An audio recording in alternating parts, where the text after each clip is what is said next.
and you talk about the structure, the skeleton or the story structure. And you even said there's a way to learn this. And that's kind of where your work is today, right? I mean, your work today is people like me that are eager to lead with the good of, for the good of the others, want to do it in a way that is the most naturally received. No one wants to be a tyrant or a forceful person. They want to show a vision and attract those around them to want that vision or to be pushed away a bit, not in a bad way, not because anybody wants other people to leave, but if they're not happy with the vision, then they're not going to be happy at work. So we always want to, it's like a push-pull. We want to pull you into the vision. Hopefully you adopt it. And if not, it does kind of let you realize you may not want this. So storytelling is really important to me.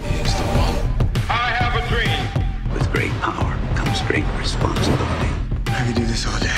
This is it. Don't get scared now. They may take our lives, but they'll never take our freedom. Cinderella's story out of nowhere. It's in the hole. That the only thing we have to fear is fear itself.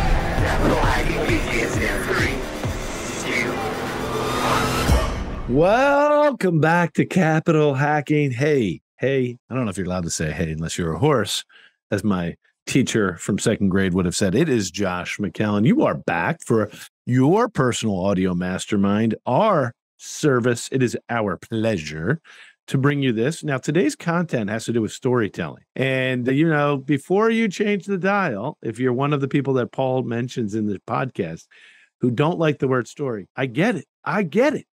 But how can you deny that stories have been part of civilization since the word civilization was conceived? There is no society without a story. And, in the world, in the work that our teams do, and my wife and I, and hundreds and hundreds of people that get to work with us and join us side by side in these visions, there's stories that are shared to set vision, to set a common goal and a purpose for companies and teams. So when we met this person named Paul Smith, who wrote a really great book, Sell with a Story, and then followed it up with Lead with a Story, and then most recently came out with 10 stories great leaders tell. Yep, that's right. I just read his bio without you noticing, okay? When we first met this author, this very successful author, by learning from him, by doing worksheets with him, by learning how stories, but more importantly, we were impressed by his purpose, meaning why even spend the energy to be a storytelling leader if you don't want the good of your teammates, if you don't want the good of the organization to come to fruition, to fulfill your mission. So anyway, stories are something that come natural to the great storytellers, that are perhaps something people like myself need to work on and get better at. And you might be in one of those two camps. But did you know that stories have always touched the heart of people, right? There hasn't been a child that doesn't want to sit down and read a story with their parents. There hasn't been an adult that hasn't changed their life based on the story and the way their life went through the, we're all in a dynamic story, aren't we? I mean, don't they call it history or it's a story. We are in the middle of challenges, struggles, overcoming struggles. We're seeking goals. We're facing obstacles. Anyway, it's a shared common experience of a story. And this little episode will share with you, you're going to get a couple takeaways. One, we're going to learn as best as we can from this pragmatic author what his story is. You'll see what I had to do to get it out of him. Two, we had to share top 10 stories great leaders tell. You're going to find out what they are. So if you stick around till the break, you're going to find out what are the top 10 stories. And then you're going to learn that these stories, these frameworks of stories, are something you could actually incorporate into your work, your ministry, the work you're doing to help other people and lead. So that's the 10 stories. Then we're going to go over the number one most important story. We're going to do a little deeper dive at the end, and you're going to hear the number one most important story that leaders need to tell. All right. It is an absolute pleasure to share this episode with you. Sit down, and you'll find, by the way, you're also going to find out what never to say in a story. These are the great deliverables. If you listen to the whole show, you're going to be so much more educated on how to lead. I'm trying to learn myself. Have a great day. Welcome back to Capital Hacking. Your buddy Josh here, and I am with the world famous Paul Smith, as you know. It's great to see you, Paul. Thanks very much. It's good to see you again. We met not too long ago. Yeah, as a matter of fact, Paul, you and I met because I was enamored by your stage presence. Now, there's a story behind this because there's always a story behind it, isn't there, Paul? For those who do not yet know you, would you mind sharing a little bit about who you are, Paul, where you live, and what makes you tick? Paul Smith. I live in the Cincinnati, Ohio area. And, my first 20 years of my career was a pretty typical corporate career path. I studied economics and business in school. I got a job at Procter & Gamble, worked there for 20 years in various levels of management. Like I said, pretty typical corporate stuff. But along that way, I just got fascinated with this concept of storytelling. And so I started, and I realized if I want to be a great leader, I need to get good at this skill. And that frustrated me because that's not something they taught me in business school. I worked as a consultant for a couple of years at Accenture. They didn't teach me that there. They didn't teach me that when I joined Procter & Gamble. And so I started reading all the books I could find on the topic, and I still didn't know how to do it.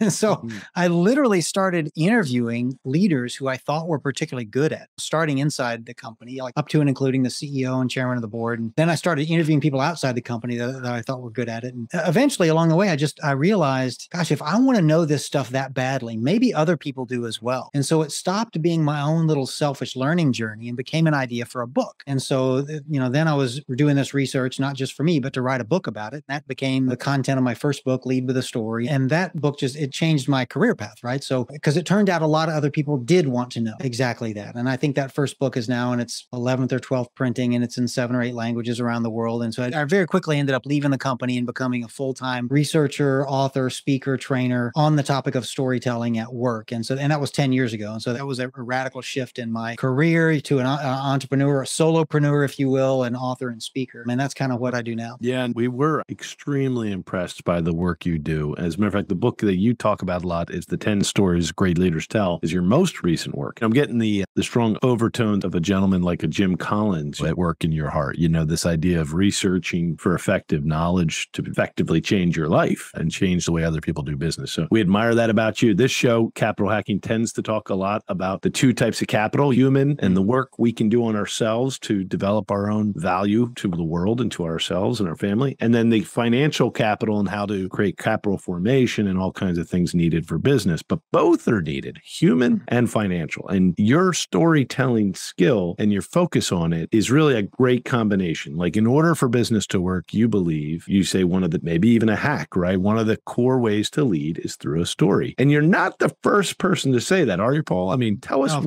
when you started the research, how deep does the storytelling leader go? So the first book written on the topic was written in, I think, 1992, and it was called Management by Storying Around. There's that phrase, management by walking around. This was management by storying. It's hard to say. What a great title. If you can't even say, I agree with you. It's too hard of a title. But it's hard to say, but it's a great concept, right? It was written by David Armstrong, who passed away the same year my first book came out. In fact, I dedicated that book to him for starting this revolution. So it was really only going on for about 15 or 20 years before I came along, or maybe only is not the right word. It's been going on a long time, but I'm trying to do my best to further that mission and make it even better. Yeah, but okay, so let's scratch at this a little bit, because we're going to share with the audience the top 10 stories that we all can and should maybe work on in our life, which is, by the way, a new revolutionary idea to think about having to work on storytelling or work on some stories. Yeah. And you'll explain that in a moment, because I'm going to ask you a few tough questions. But let's go deeper than all that. When I hear stories, the word parable comes up a lot.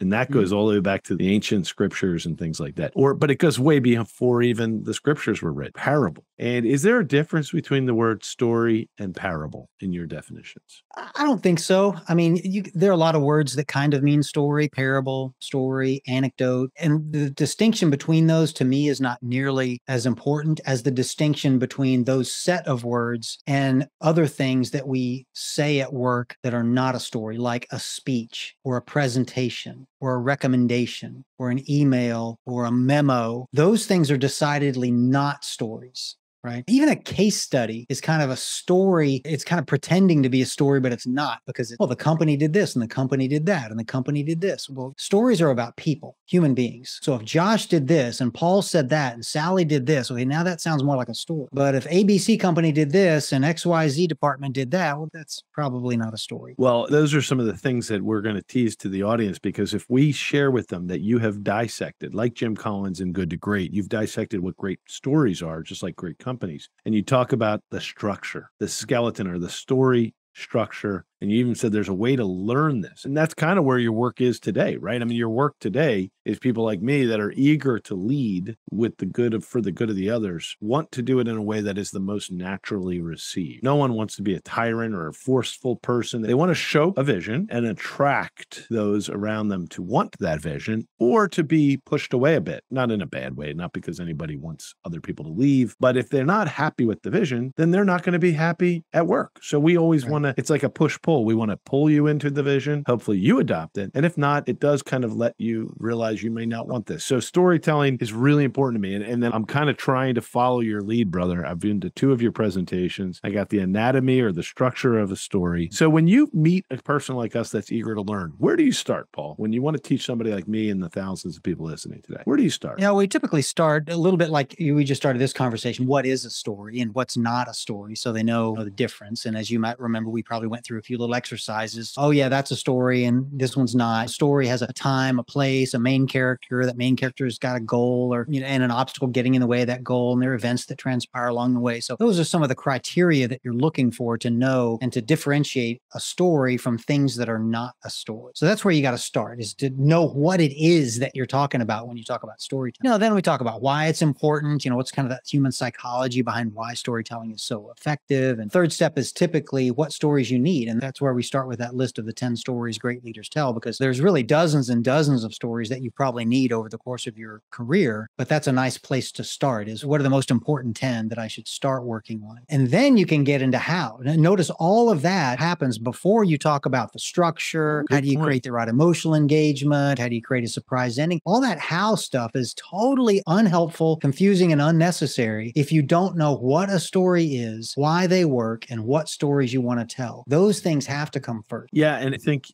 wow, good point. Because you're right. I started jumping into the how, where you build the criteria, the characters and the conflict, and you lay it all out, because we're all in a dynamic story right now. And so to us, I was thinking, okay, well, how do I chronicle that? Because it's funny. Growing up, I was always a pretty good storyteller, and I still think I do all right. But when I listen to guys like you and people like you on stage, and you're using stories. Now you demonstrate a failed story and a positive story, and you fail those, what do you want to call them? Like faux stories. Could you do that for our audience now? Like, what's a fake story that people think is, you said case study, but could you give an example of like something that people thought was a story, doesn't emotionally connect, so don't use it? Yeah. Oh, when people say things like, look, I've been here for 20 years, and what I've learned is there are 3 things you got to do to be successful at this company. You got to come up with a great vision. You got to surround yourself by an effective team, and you got to instill the right type of discipline in people to get the work done. If you do those 3 things, you're going to be effective at this company. And they say those things, and that might be great advice, but they think that they've told this amazing story, and they haven't even told a lousy story. They haven't told a story.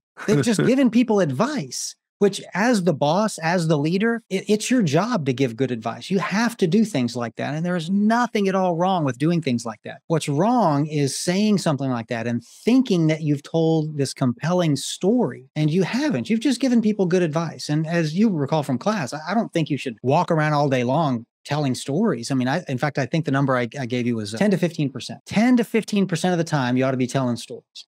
But the other 85 to 90% of the time, you should not. You should be giving people advice and telling them what to do and helping them solve their problems and giving direction. I mean, the things that leaders do. But that 10 to 15% that you're going to tell a story, it just recognize it's something very different than just listing off reasons, things that you should go do and reasons to agree to my recommendation. And that's normal business speak. Stories are just very different, and you need to learn different skills for them. And the reason you and I are even here today talking about this is because I believe they do touch us on a primordial level. Like, we all are in this human struggle, and a story is the chronicling of that struggle and the overcoming of a struggle and what lessons happened through the storytelling. You don't have to actually say the lessons. Right. Now, there's a couple never evers that you teach that I'd love for you to teach the audience. If you're getting on stage and you're like, I'm going to begin with a story because I heard this great podcast, right? What's the first thing you should never do?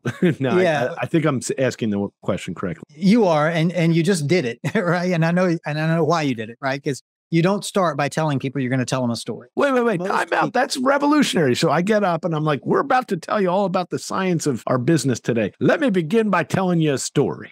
You're saying Right. that's not a good idea? Everything up to the part where you said, let me start by telling you a story. All the rest of that is fine. But but there are many adults. I mean, if your audience is a bunch of kindergartners, that might be great. Come gather around, boys and girls. It's story time. But when you're dealing with grownups, a significant percentage of adults have a negative visceral reaction to hearing the words, let me tell you a story. Because when I was a kid, Josh, growing up in the South, my mom would say, Paul Smith, if you don't quit telling stories, I'm going to switch your behind. I mean, story meant lying. Right? To some people, when you say, let me tell you a story, what they think is immediately their eyes roll on the back of their head and they're like, oh, geez, Paul, do we have time for this? Come on.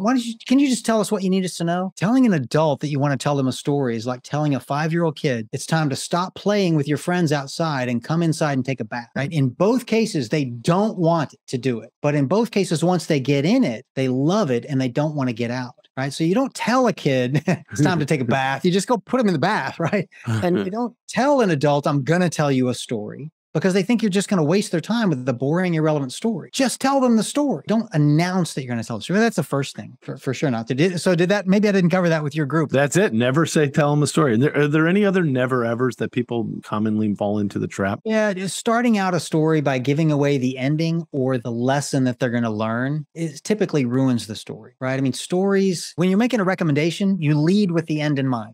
I want to recommend that we buy our number one competitor. I'm recommending an acquisition, and here are my reasons why. But in that presentation, when you get to the point that you want to tell a story about something that happened at that competitor that gave you the idea that you should buy them, you don't start out by telling the end of the story or the lesson that you're supposed to learn from it, because then your audience has less reason to listen to your story. Well, I've already learned the lesson because you told me, so I don't need to hear it now. And if you tell somebody the end of a story, well, you ruin the surprise. It's just not as fun of a story to listen to then. So those are two other big mistakes that people make, leading off with the lesson and the end of the story. Yeah, Paul, it's been good getting to know these frameworks with you for a moment. But we have to make Paul Smith as personal as possible, just like your stories do from stage. By the way, there's that one crazy good story. There's a lot of cool things you do in your presentations, but we'll get to that some other time. Tell me what was frustrating at Procter & Gamble and at Accenture that you found so frustrating you had to leave. See, there's a story in the life of Paul Smith, where here he is, Procter & Gamble, one of the best retail brands in the world. Accenture, one of the top consulting groups in the world. So you're in best of breed company. You've learned a lot and you jump ship to write storybooks. That's like the rude way of saying it. You jump ship to write storybooks, which is, there's got to be crazy. Something there, Paul. Yeah. Well, so first of all, those are great companies and I enjoy them both very much and I would highly recommend them. There's nothing wrong with those companies. What I realized was that, say 20 years I was doing those kind of things and this is my philosophy. You can tell me if you agree with this. I think most people, there's about 10% of their job that they absolutely love. They just can't wait to get up in the morning and go do it. It's why they chose that profession in the first place. And there's about 10% of their job that they just hate. I don't know, it's filling out the expense report or office politics or something. But that big bucket in the middle, the 80% in the middle, it's pretty good. I wouldn't do it if you didn't pay me, but it's good work. I like it. It's good, solid work that I enjoy. I would describe my work at those companies that way. 10%, 80%, 10%. And I thought after a while, wouldn't it be great if I could find a way just to do that 10% at the top that I love and have that be, that's my only job is that 10%. And so I thought, well, what is that? What is that 10% for me? And I realized that it was the few days a year that I got to either give a speech at the annual company meeting or teach a new hire training class or teach a class for newly promoted general managers. I realized that's what I like to do the most at this company is to teach other people how to be successful. But out of the 120,000 people that work there, not a single person had that job. That just wasn't a job. And I realized the only people that get to do that I'm aware of are people who've written some best-selling book and then they travel around the world teaching people the content of that book. So I said, well, I guess if I want to do that kind of a job for a living, I got to write a book and a really good one. So yeah, that was born out of that desire to just do for a living what I really love to do.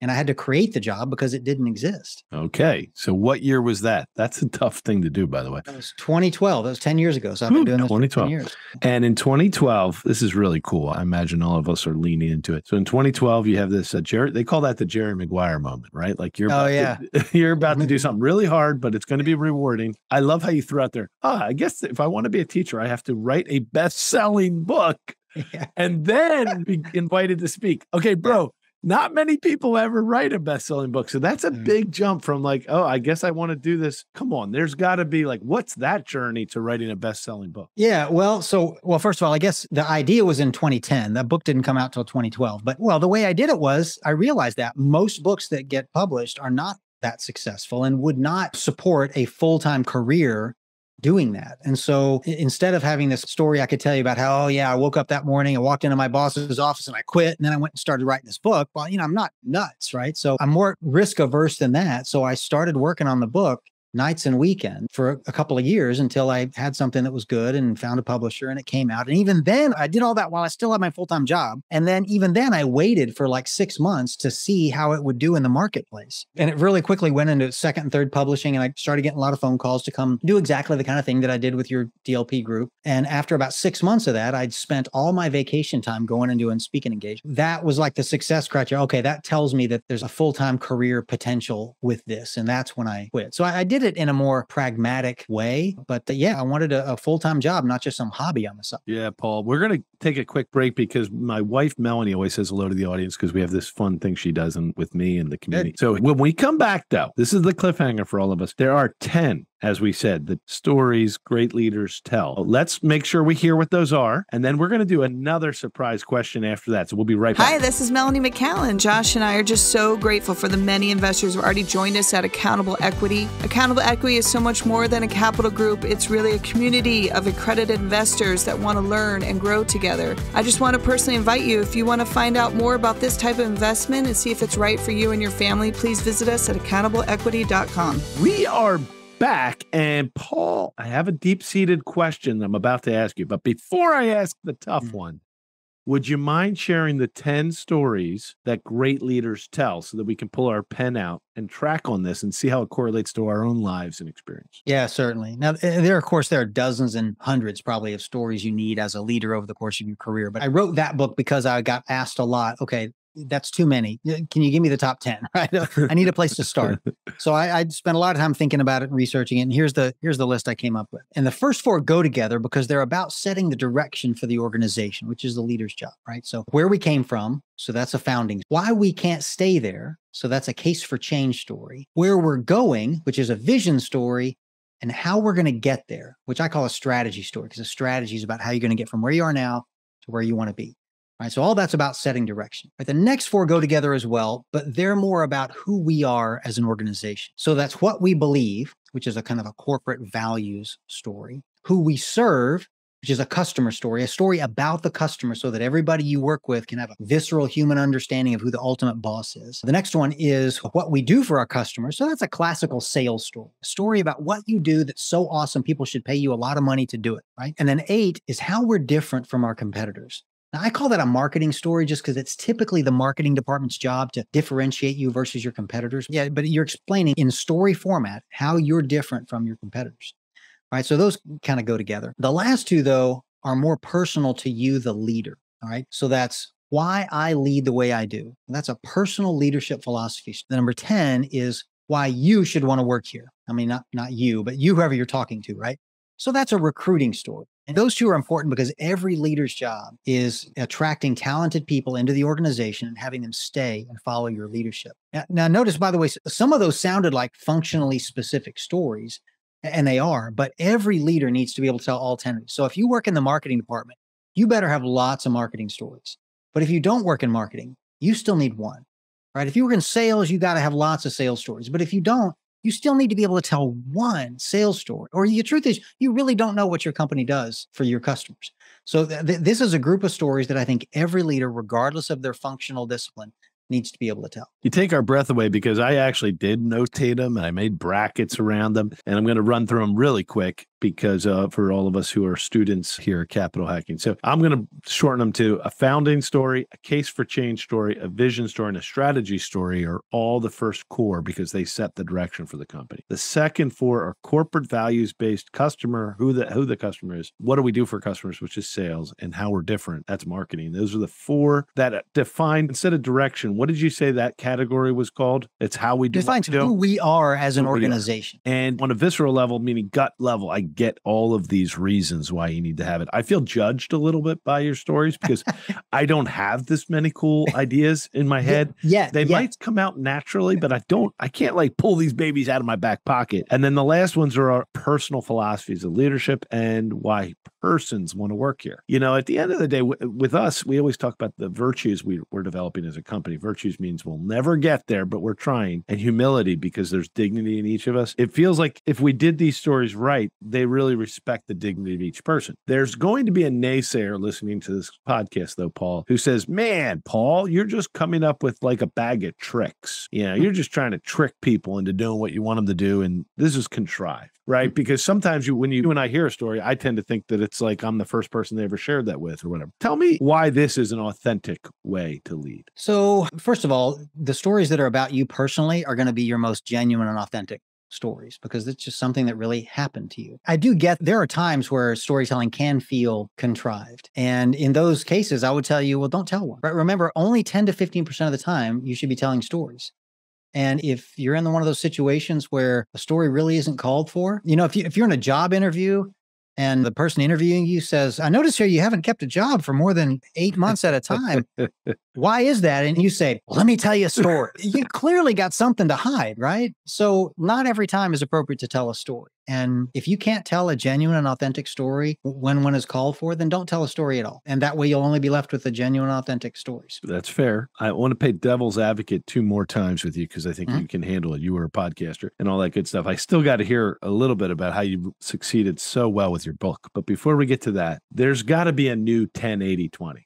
The new Pareto rules. Okay. So you went from corporate America 12 years ago to build a very successful thought leadership style business where you write books, you speak, you're a thought leader in the world of stories, you're an educator. What are the new 10 that is wonderful, 10 that's tough, and 80 that's okay? Oh, in my new job, what's the 10% that I love the most? Yeah, what do you love the most? Well, the truth is I succeeded in doing what I wanted to do. Now, the surprising part is this. To be a successful speaker, you almost always have to have a good book. Not everybody does. There are very successful speakers who don't have books, but it's an easier path. So notice I didn't say I want to quit my job to go become an author. Becoming an author was the necessary evil I had to go through to get to be the guy speaking on stage. So when I left, I thought, well, I'm going to have to do all this research and writing, which, you know, is not going to be that great, but it's going to allow me to spend a lot of time on stage and teaching people. And I love that. It turned out, I found out that I actually love writing. I had no idea. But halfway through that first book, I was like, I really enjoyed this process of researching and writing a book. I'm not a musician. I'm not an artist. I mean, so writing a book was a creative outlet that I had never had in my life. And so I love it. So I think I ended up with 2 top 10% that happened to take all 100, but I didn't have to. You're right. That could have been my next 80%, but it turned out that I love that too. So it worked out great.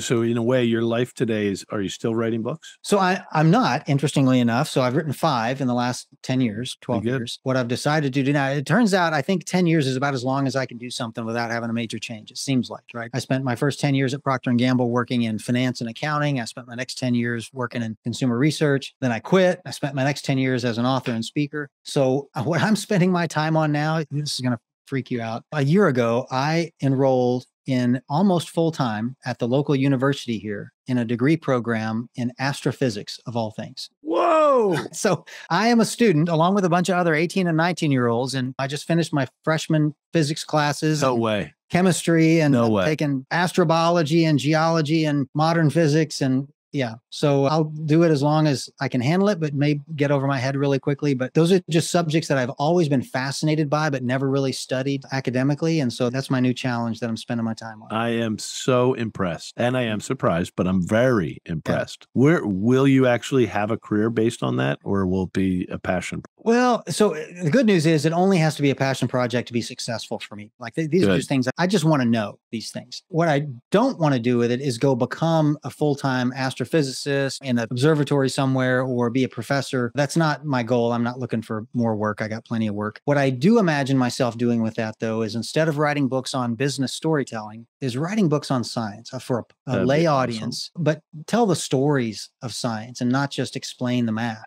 So I could see myself writing books on science, given what I'm about to learn. And does it have anything to do with a goal to meet Elon Musk? No, although I drive one of his cars. I know it. I think that'd be pretty cool. All right. Okay. So back to the fact that you wrote a book to do your ultimate goal. The fact no one has ever designed a more pragmatic and achieved it method to leave corporate America. Most people, that's like the dream, right? Where you write a book, therefore you don't have to leave your job. You get speaking gigs, you use up your vacation pay, then you leave your job. That's exactly, you should write a book about the world's perfect way to leave your job, but it doesn't usually work that way. How did you get the lift off needed? This is us just learning business practices from you because you clearly have succeeded at a lot of things. How did you get that first book to lift off enough to get traction? And how did you get your publisher? Yeah. So, well, in the opposite order. So I think the book did well, first of all, because I had a good publisher. And the way you get that, so a lot of people self-publish books these days, which is totally fine. And there are a few of them that will be wildly successful, but 99% of them will sell less than 100 copies.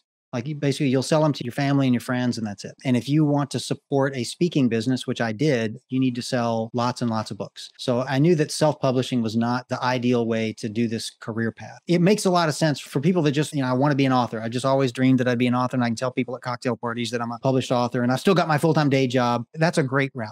But I wanted to get an old school New York City publishing company. Today it's HarperCollins. At the time it was Amicom Books. But yeah, so I started by getting an agent, a literary agent, to help me get my book proposal into the hands of some serious publishing houses who would be able to get it full distribution in all the Barnes and Nobles and all over the world. And they shop it to other publishers in other countries to get it translated into other languages. And those are all kind of things that you as a self-published author just really can't do very well or very easily. So it started by get an agent, get a good publisher. And that's the first couple of. Well, that again, another great piece of advice. Now, here we are coming to the end of the podcast, and we promised in the intro earlier on that we would share one type of the top 10 stories that great leaders tell. So if you could, my favorite, if you don't mind, would be the founding story.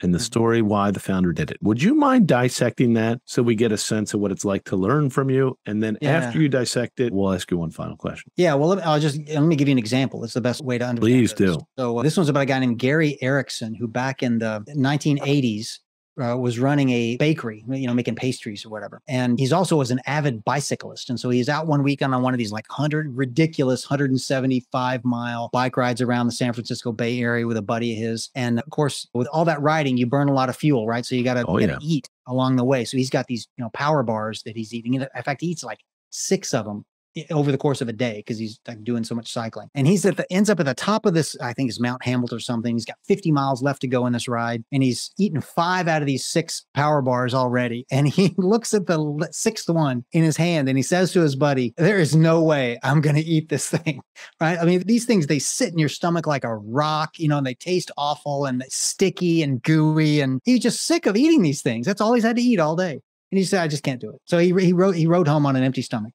But on the way down the mountain, he tells his buddy, he's like, there is no reason why these energy bars, and this is the only one on the market. This is back in the 1980s. There was only one brand on the market. That was Power Bar, I think. He said, there's no reason why these things have to be so awful. And he said, I run a bakery. And so that was when the epiphany happened. He said, you know what? I'm going to make a better energy bar than this. I'm going to do it. Like nobody's made one. I'm going to do it. And he spent the next 6 months in his bakery with his mom, actually coming up with different formulas and trying different things. And most of them didn't work out. And after 6 months, he'd finally hit on the formula to make a much better tasting, healthy energy bar. And he decided, because his father's the one who gave him his love of cycling, and he'd already named his bakery after his mom, I think. He decided to name the energy bar after his dad. His dad's name was Clifford. And that's how the Cliff Bar was born. And so that kind of a story about why he came up with the product and started the company he started helps everybody who works on the Cliff Bar at that business understand why are we making this thing? And it's for guys like that out on the road cycling who have to eat, a half a dozen of these things, and they don't want it to taste like crap, right? They don't want it to be healthy and not sticky and rot their teeth out. And, so you want the people you work with to share the passion for why you started the company. You want them to understand and feel that, because nobody ever quit their job, risked everything to start a business for a boring reason. right? There's always an interesting story behind it. And everybody needs to hear that story so they can share the founder's passion. Yeah, that is a great story. What is his name again? The guy who creates Cliff I think Bar? it's Gary Erickson. I think that's it. And if you notice, my friend, I was doing my best as your podcast host tonight to get Paul Smith to share his founding story. And I think we got it. You got it, most of it. Yeah. You're a pragmatist, though, so you did it in a very practical way, which was very cool. How can we reach out to you if we want to learn more about all the great work you've done, Paul? Yeah, thanks. Probably the easiest way is my website, which is leadwithastory.com. Well, Paul, lead with the story it is. Thank you so much for visiting the Capital Hacking Group. You'll have a ton of people following up from here, I'm sure. We appreciate you, buddy. Yes, thanks for having me on.